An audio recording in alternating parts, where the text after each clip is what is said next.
গ্রামের মানুষ কিভাবে ডিম রান্না করে দেখেন। ডিমের তরকারি সাথে আছে আলু বেগুন, ঠিক আছে।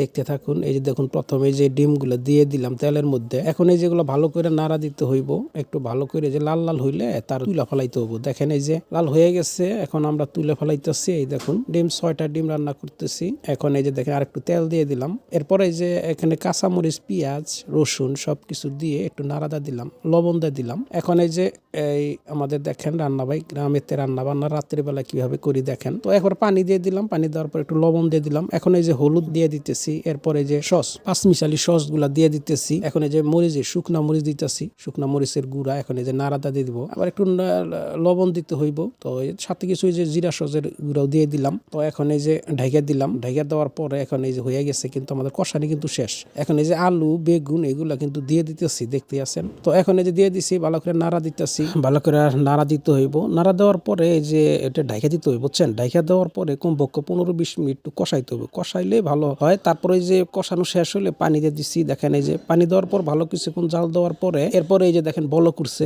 এখন আমি এই যে ডিমগুলো দিয়ে দিব, ঠিক আছে। ডিম দেওয়ার পরে একটু জাল দিব, জাল দেওয়ার পরে তারপরে এই যে দেখেন আমাদের রান্না কিন্তু শেষ হয়ে গেছে। গ্রামে এভাবে রান্না হয়।